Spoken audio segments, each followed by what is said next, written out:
Assalamualaikum warahmatullahi wabarakatuh. Yang terhormat kepada Bapak Dr. Nurmanza SPD MPD selaku dosen pengampu mata kuliah Bahasa Indonesia. Baik, sebelumnya perkenalkan nama saya Yunita Seprantiana dengan NPM F1D 024003 dari Prodi S1 Biologi Fakultas Matematika dan Ilmu Pengetahuan Alam. Baik, di sini saya akan menjelaskan beberapa materi yang sudah saya pelajari selama 1 semester ini.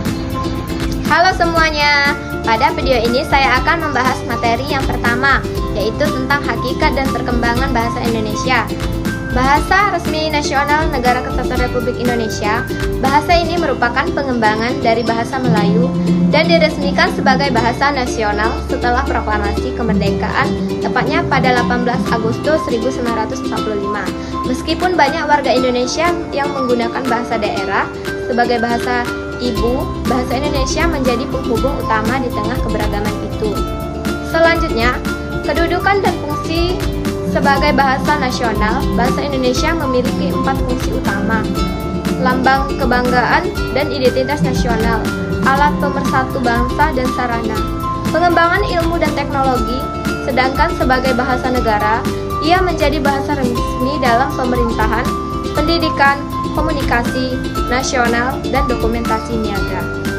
Selanjutnya, sejarah dan perkembangan bahasa. Perjalanan panjang bahasa Indonesia dimulai sejak abad ke-7 Masehi dengan penggunaan bahasa Melayu dalam prasasti Kerajaan Sriwijaya. Berlanjut dengan Sumpah Pemuda pada tahun 1928 yang menegaskan bahasa Indonesia sebagai pemersatu. Setelah kemerdekaan, berbagai pembaruan ejaan dilakukan, mulai dari ejaan Soewandi, ejaan yang disempurnakan hingga Puebi. Dari perjalanan sejarah ini, kita memahami bahwa bahasa Indonesia tidak hanya alat komunikasi, tetapi juga cerminan identitas dan kebangsaan. Mari kita jaga dan gunakan bahasa Indonesia dengan baik dan benar. Ya. Baik, selanjutnya saya akan menyampaikan materi yang kedua, yaitu sikap berbahasa Indonesia. Sikap bahasa adalah perasaan seseorang terhadap bahasa. Apakah ia menghargai, menolak, atau justru meremehkan? Sikap ini menentukan bagaimana kita menggunakan dan memaknai bahasa dalam kehidupan. Nah, selanjutnya, ciri sikap bahasa. 3 ciri utama sikap bahasa menurut Garvin dan Martian adalah kesetiaan pada bahasa sendiri, kebanggaan menggunakan bahasa tersebut, dan kesadaran terhadap norma bahasa. Ketiganya penting agar bahasa Indonesia tetap hidup dan berkembang. Komponen dan jenis sikap bahasa. Sikap ini mencakup aspek kognitif, pengetahuan efektif, perasaan, dan konektif, tindakan. Sikap juga bisa bersifat kebahasaan seperti menerapkan EYD, dan non-kebahasaan seperti memperlakukan bahasa sesuai nilai sosial atau keagamaan. Selanjutnya, sikap terhadap bahasa Indonesia. Sikap positif mencerminkan kebanggaan terhadap bahasa nasional. Kita harus mendorong bahasa Indonesia secara baik dan benar, bukan justru merasa rendah karena tidak menggunakan bahasa asing. Mari kita tanamkan sikap positif terhadap bahasa Indonesia dalam kehidupan sehari-hari, akademik, dan profesional, karena di balik bahasa ada jati diri bangsa. Baik, selanjutnya saya akan menyampaikan materi tentang teks dalam kehidupan akademik. Materi penting yang memperkuat peran bahasa Indonesia sebagai penghela ilmu pengetahuan. Makna teks akademik adalah teks akademik wujud tulisan ilmiah yang menyampaikan pemikiran secara logis dan terstruktur. Menulis dan membaca adalah 2 kegiatan yang tak terpisahkan dalam dunia akademik. Seperti kata Zahrawi Imron, "Aku ada karena aku menulis." Selanjutnya, bentuk tulisan akademik. Secara umum, tulisan dibagi menjadi fiksi dan non-fiksi. Untuk kepentingan akademik, kita fokus pada tulisan non-fiksi seperti makalah, skripsi, artikel jurnal, buku ajar, dan hasil penelitian. Semua ini menjadi alat untuk menyebarluaskan ilmu. Selanjutnya, sistematika penulisan ilmiah. Penulisan akademik harus tersusun sistematis untuk kajian pustaka. Kita awali dengan judul hingga kesimpulan. Sedangkan hasil penelitian memuat data yang lebih rinci, termasuk metode dan hasil pembahasan yang objektif. Menulis adalah proses panjang yang tidak mudah, tetapi hasilnya akan sangat berarti. Seperti pesan dalam presentasi, jika engkau jatuh di antara bintang-bintang. Teruslah menulis, karena karya kita akan tetap hidup meski raga telah tiada. Selanjutnya saya akan menyampaikan materi tentang menjelajah dunia pustaka dari berbagai sumber referensi digital. Menjelajahi dunia pustaka digital sangat penting dalam penulisan karya ilmiah dan tugas akademik. Tujuan utama materi ini adalah agar kita mampu menemukan, mengakses, dan memanfaatkan berbagai sumber referensi digital secara efektif. Ada banyak sumber digital yang bisa kita akses seperti Flashref untuk data bibliografi, ePusnas untuk buku digital nasional, PDF Drive untuk e-box, hingga database jurnal seperti Tenfont Online. Jangan lupa juga Mendeley, platform andalan kita untuk mengelola referensi. Mengenal Mendeley hadir dalam 3 versi desktop. Digunakan secara offline untuk menyimpan dan mengelola PDF. Reference Manager versi modern berbasis internet web memungkinkan berbagai referensi dengan kolega dan melihat statistik literatur. Contoh penggunaan Mendeley, kita bisa menyusun kutipan langsung dalam teks menggunakan Mendeley. Misalnya, budaya suatu masyarakat berpengaruh pada kesejahteraan ekonominya. Ini adalah tujuan kutipan jurnal dari Bapak Nurmanzah pada tahun 2020.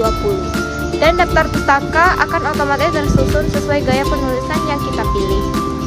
Mari memanfaatkan kemudahan teknologi untuk memperkuat tulisan kita, seperti pesan penutup dari materi. Jika engkau jatuh di antara bintang-bintang, teruslah menulis dan belajar.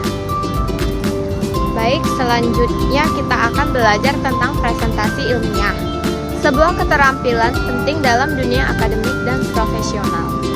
Hakikat presentasi ilmiah adalah cara kita menyampaikan hasil pemikiran atau penelitian di depan umum. Tidak sekadar berbicara, tapi bertujuan untuk memberi pengaruh positif kepada audiens. Presentasi yang baik harus bisa dipahami dan mengunggah tindakan. Komponen komunikasi dalam setiap presentasi ada 3 unsur penting. Komunikator, kita, media yang digunakan seperti PowerPoint atau Canva, dan audiens pendengar. Presentasi efektif terjadi saat semua unsur ini selaras. Komponen presentasi ilmiah, kita juga harus memperhatikan hal-hal penting seperti intonasi dan ekspresi tubuh, bahasa yang sopan, jawaban yang logis saat sesi tanya jawab, media presentasi yang menarik dan informatif, manajemen waktu dan kesiapan materi. Ingat, tujuan kita bukan sekadar berbicara, tapi menginspirasi, memengaruhi, dan menyampaikan pengetahuan secara efektif. Bermimpilah setinggi langit dan mulailah membangun keterampilan presentasi ilmiah dari sekarang. Selanjutnya saya akan menyampaikan materi tentang mendesain proposal kegiatan secara sistematis sebagai bagian penting dalam perkuliahan bahasa Indonesia di perguruan tinggi. Apa itu proposal? Proposal kegiatan adalah rancangan kerja tertulis yang bertujuan mendapatkan persetujuan atau pembiayaan untuk kegiatan tertentu. Misalnya kegiatan kewirausahaan, pengabdian masyarakat, hingga pelatihan. Langkah-langkahnya meliputi pembentukan kelompok kerja, menyusun rencana dan jadwal, melakukan observasi lapangan, hingga menyusun dan mempresentasikan proposal yang telah dibuat.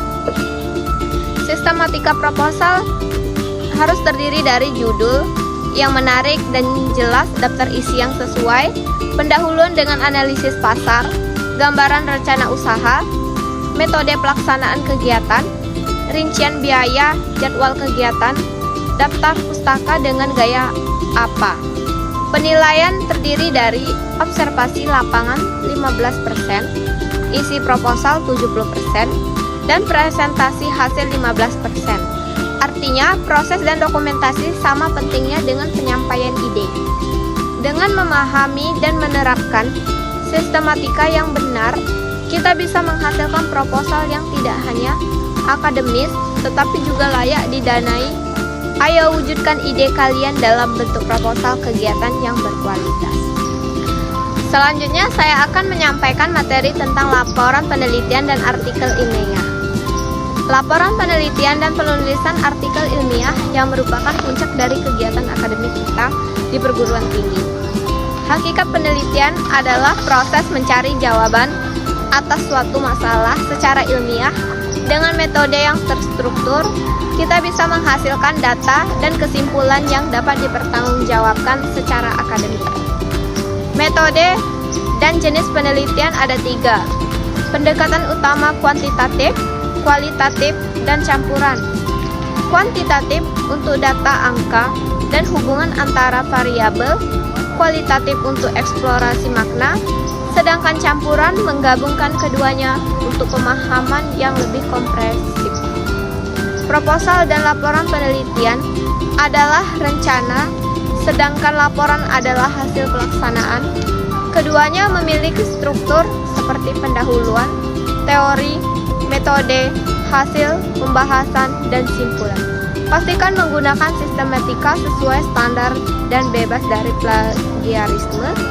Teknik penulisan ilmiah harus akurat, gunakan kutipan dengan benar, baik langsung maupun tidak langsung.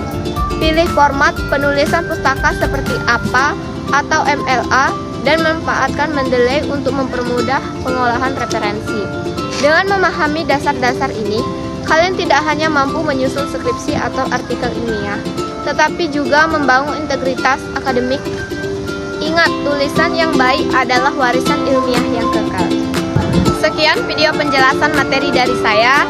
Sebelum saya tutup, izinkan saya berpantun terlebih dahulu. Buah mangga jatuh ke tanah, diambil anak sambil tertawa. Terima kasih sudah menyimak dengan ramah. Sampai jumpa di video berikutnya. Jika ada kata yang salah, saya mohon maaf. Kepada Allah saya mohon ampun. Saya akhiri, wabillahi taufiq wal hidayah. Wassalamualaikum warahmatullahi wabarakatuh.